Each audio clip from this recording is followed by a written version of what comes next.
Hello everyone, welcome you all to Cognizance IAS. हम इस series में पॉलिटी लक्ष्मीकांत के क्वेश्चंस को चैप्टर वाइज डिस्कस करेंगे। So let's start today's discussion.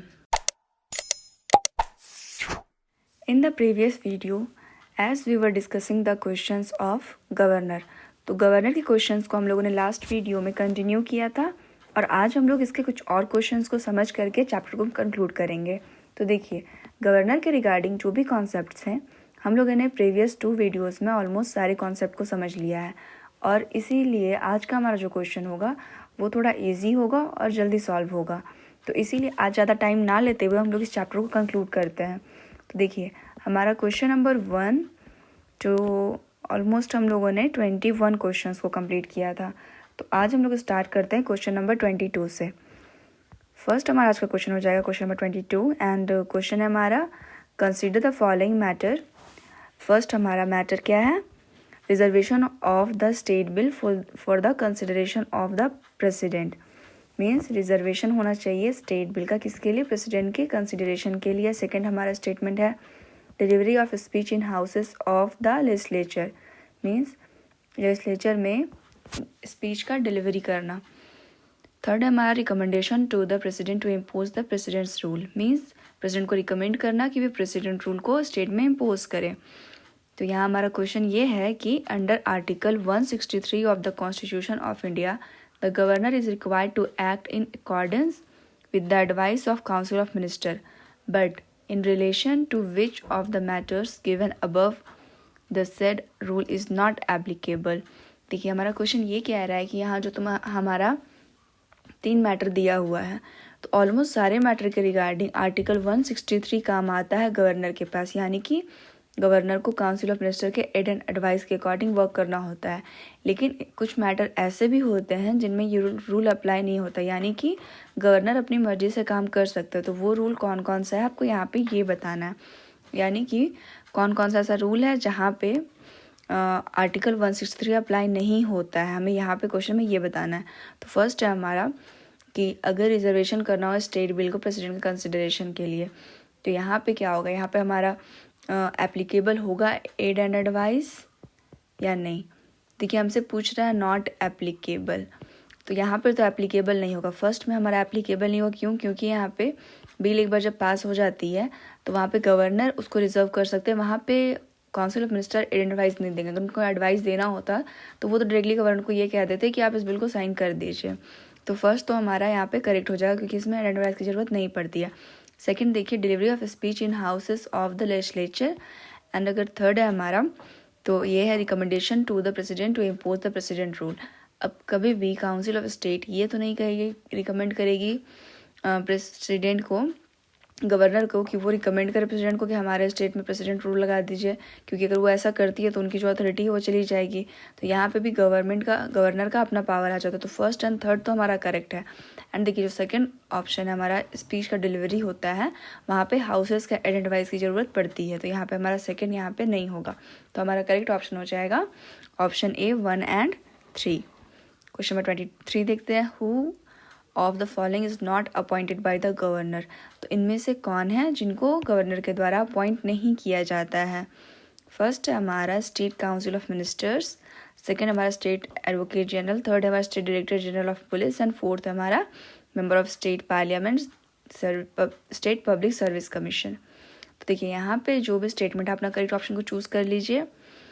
अगर हम लोग यहाँ पे अगर कॉमन सेंस लगाए, एक सिंपल सा, बहुत ही सिंपल सा, देखिए यहाँ पे थर्ड ऑप्शन को आप देखिए, state director general of police यानी कि डीजीपी, इसका अपॉइंटमेंट कौन करेगी? स्टेट गवर्नमेंट करेगी, या तो ये तो यूपीएससी कंडक्ट करवाती एग्जाम, उससे आईपीएस चुन के जाते हैं, देन उनका प्रमोशन होकर फाइनली वो डीजीपी बनता है। डीजीपी यानी कि जो स्टेट के पुलिस का हेड होता है।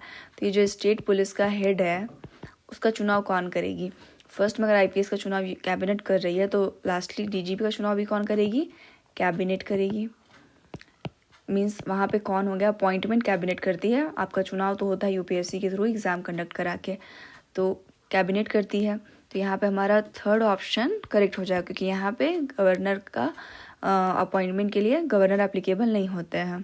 24 देखते हैं। द गवर्नर ऑफ स्टेट में be removed from the office by the president. Governor जो है वो रिमूव हो सकते हैं अपने ऑफिस से, कैसे? प्रेसिडेंट के थ्रू। तो प्रेसिडेंट किस प्रकार से उनको रिमूव कर सकते हैं? फर्स्ट हमारा ऑप्शन है at the request of the chief minister, means chief minister के रिक्वेस्ट के बाद। सेकंड हमारा on the advice of the लोक आयुक्त, लोक आयुक्त के एडवाइस के बाद। लोक आयुक्त हमें पता है लोकपाल और लोक आयुक्त आया था, लोकपाल। एंड सेकंड हमारा क्या है? लोकायुक्त। ये लोकायुक्त स्टेट के लिए थे और लोकपाल कौन थे? सेंटर के लिए, मीन्स वो करप्शन को चेक करने वाली बॉडी। एंड थर्ड हमारा on the advice of the union cabinet, union cabinet के एडवाइस के द्वारा। एंड डी हमारा on the advice of the attorney general of India.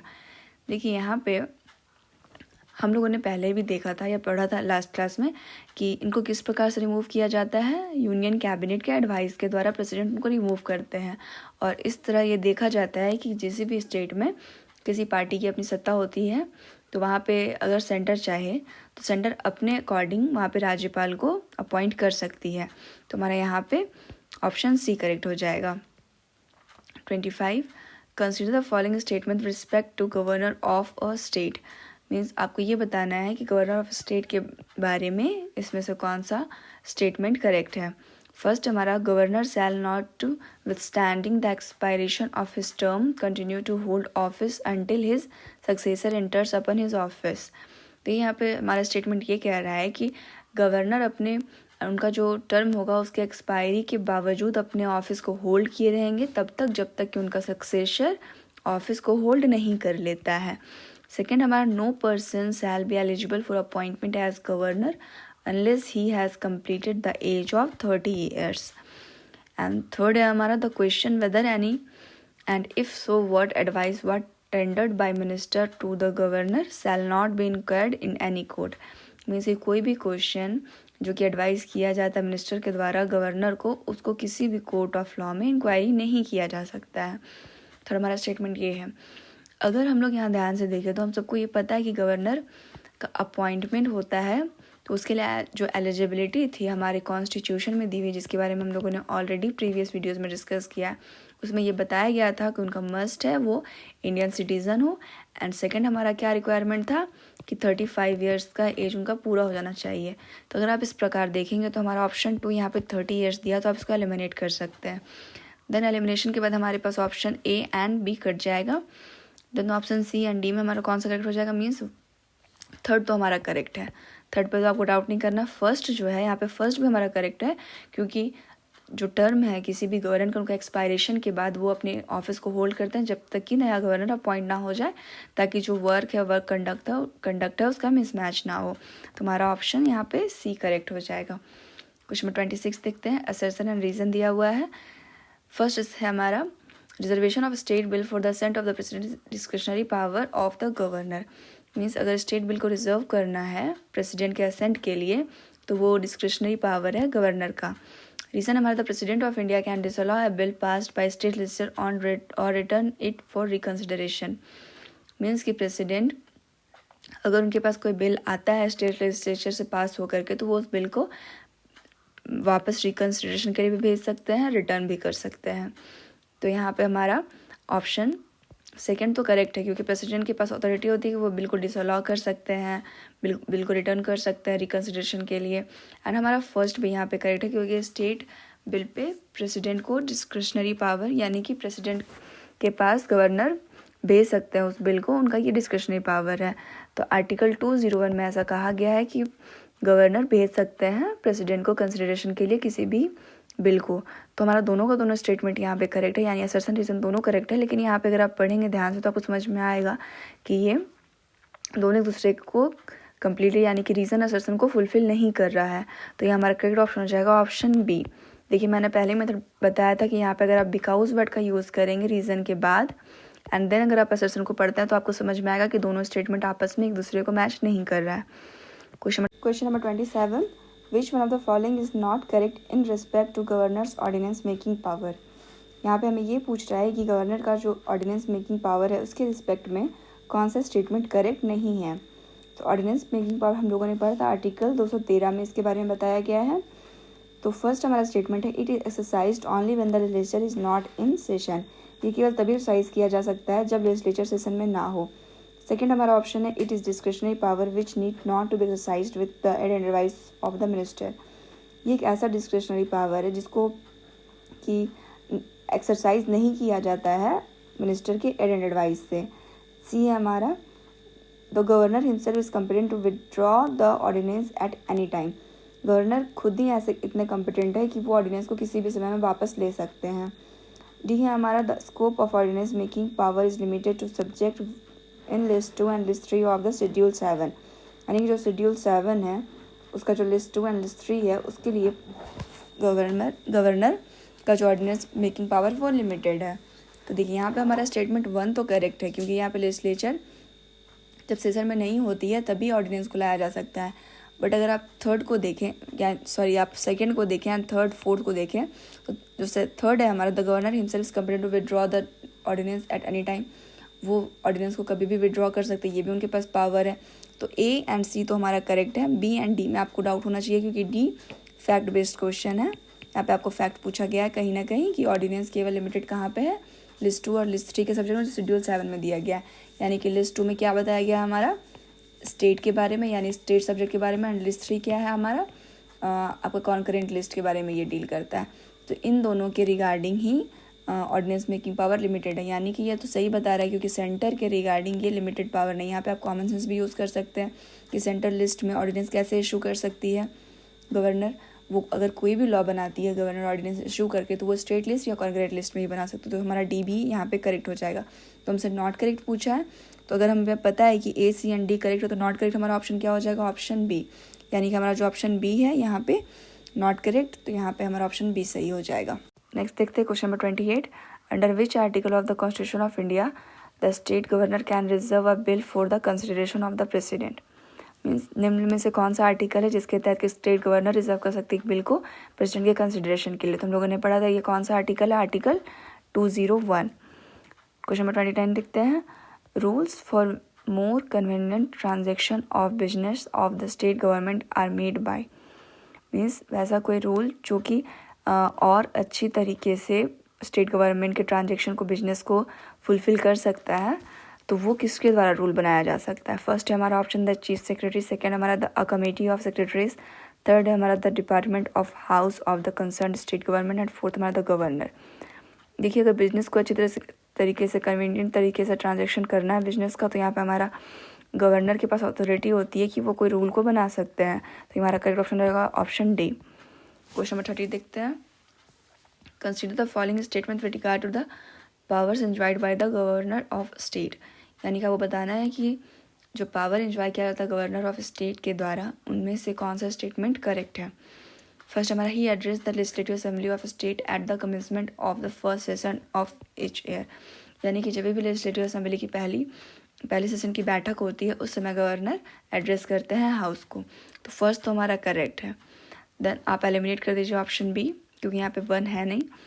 Second number, he can send message to the legislator with respect to bill pending in the assembly at that time. वो legislative assembly को ऐसा कोई bill भेज सकती है जो कि pending हो उस पर्टिकुलर समय में। देन थर्ड हमारा, he can summon, prorogue and dissolve the legislative assembly of the state. वो समन कर सकते, प्रोरोग कर सकते, डिसॉल्व कर सकते लेजिस्लेटिव असेंबली को। फोर्थ हमारा, he can give assent to a bill to curtail powers of the state high court. देखिए इसके बारे में हम लोगों ने पढ़ा था कि अगर स्टेट हाई कोर्ट के पावर को कम करने के लिए कोई भी बिल आती है, तो वहाँ पे अथॉरिटी हो जाती है प्रेसिडेंट की। यानी कि गवर्नर को चाहिए कि वो प्रेसिडेंट को उस बिल को पास करे। तो फोर्थ तो हमारा यहाँ पे करेक्ट नहीं है। तो फोर्थ एलिमिनेट कीजिए, A and B option eliminated है। देन हमारे पास बचता है 3 ऑप्शंस।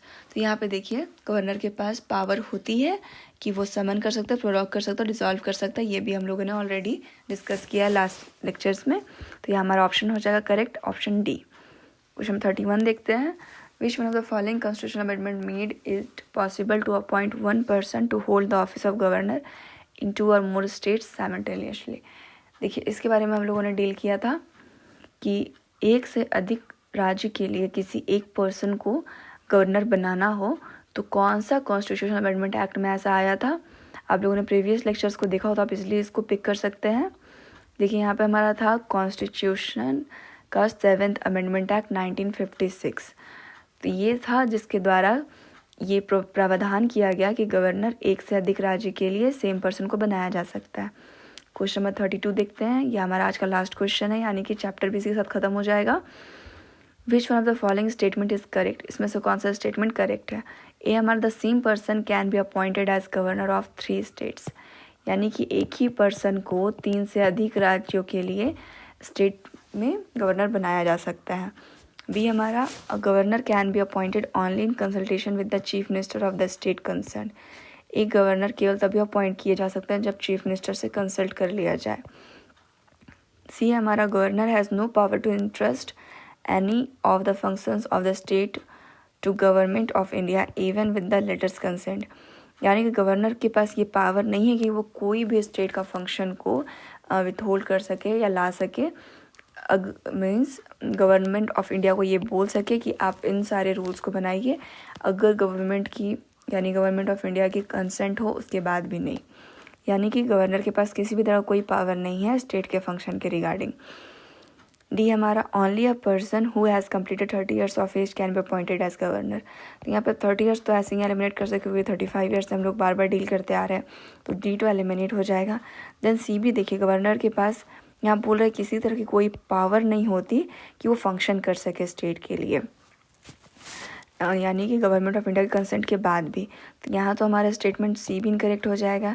एंड डी देखिए, यहाँ तो governor can be appointed, constitution में ही दो प्रावधान किया गया, तो केवल और केवल चीफ मिनिस्टर से पूछ करके तो गवर्नर को अपॉइंट नहीं किया जा सकता है। तो यहाँ पे हमारा बी भी इनकरेक्ट हो जाएगा। एंड हम लोगों ने पढ़ा है 2 से अधिक राज्यों के लिए गवर्नर को मीन्स सेम पर्सन को गवर्नर अपॉइंट किया जा सकता है। तो हमारा ऑप्शन यहाँ पे करेक्ट हो जाएगा, option A. So this is the end of today's discussion. Hope you like it. Stay connected, stay safe. Thank you very much.